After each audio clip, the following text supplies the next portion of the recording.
Hi friends, ಮೈ technical videos ಇನ್ Kannada YouTube channel ಸ್ವಾಗತ. ಇವತ್ತಿನ ಈ ಟಾಪಿಕ್ ಏನಪ್ಪಾ ಅಂದ್ರೆ, ನೀವು ತಮ್ಮಲ್ಲಿ ನೋಡಿರ್ತೀವಿ, ಇದು RRB ಅಲ್ಲಿ ಕಾಣಿಸ್ಕೊಂಡ್ರೆ ಏನಂತ ಪ್ರಾಬ್ಲಮ್. RRB ಅಲ್ಲಿ ಅಪ್ಲೈ ಮಾಡುವಾಗ ಇದು ಪ್ರಾಬ್ಲಮ್ ಈಗ ಕಾಣಿಸ್ತಾ ಇದೆ. ಇದು ಮೇನ್ ಏನಪ್ಪಾ ಅಂದ್ರೆ, ನೀವು ಯೂಸ್ ಮಾಡ್ತಾ ಇರೋದು ಮೊಬೈಲ್ ಅಲ್ಲಿ ಅಪ್ಲೈ ಮಾಡ್ತಾ ಇದ್ದಾರೆ ಅಂದ್ರೆ ಈ ಪ್ರಾಬ್ಲಮ್ ಕಾಣೋ ಅಂತ ಚಾನ್ಸಸ್ ಮೋಸ್ಟ್ ಇದೆ.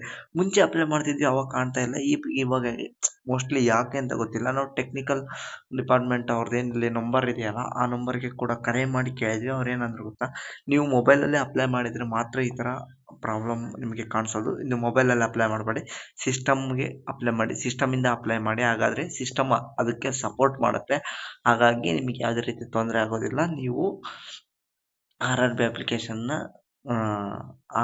ಹಾಕ್ಬೋದು, ಯಾವುದೇ ರೀತಿಯ ತೊಂದರೆ ಇಲ್ಲ ಅಂತ ಹೇಳಿದ್ದಾರೆ. ನಿಮ್ಮದು ಅದರಲ್ಲೂ ಇದೇ ರೀತಿಯಾದ ತೊಂದರೆಯನ್ನು, ನೀವು ಸಿಸ್ಟಮಲ್ಲೂ ಇದೇ ರೀತಿಯ ತೊಂದರೆಯನ್ನು ಅನುಭವಿಸುತ್ತಿದ್ದರೆ, ಅಲ್ಲಿ ಡಿಸ್ಪ್ಲೇಯಲ್ಲಿ ನಿಮಗೆ ನಂಬರ್ ಕಾಣ್ತಾ ಇದೆ. ಡಿಸ್ಪ್ಲೇಯಲ್ಲಿ ನಂಬರ್ ಕಾಣುತ್ತೆ. ಆ ನಂಬರ್ಗೆ ನೀವು ಕಾಂಟ್ಯಾಕ್ಟ್ ಮಾಡಿಬಿಟ್ಟು ಕೇಳ್ಬೋದು. ಅವರು ನಿಮಗೆ ತಕ್ಷಣವೇ ಪ್ರತೀಕ್ಷೆ ಅವ್ರು ನಿಮಗೆ ರೆಸ್ಪಾನ್ಸ್ ಮಾಡದೇ ಇರ್ಬೋದು. ಆದರೆ ಒಂದು ಸ್ವಲ್ಪ ವೆಯ್ಟ್ ಮಾಡಿ, ಒಂದು 2-3 ಬಾರಿ ಟ್ರೈ ಮಾಡಿದಾಗ ರೆಸ್ಪಾನ್ಸ್ ಮಾಡ್ತಾರೆ. ನೀವು ವೆಯ್ಟ್ ಮಾಡಿ, ನೀವು ಮಾತಾಡಿ. ಹಾಗಾಗಿ ನಿಮಗೆ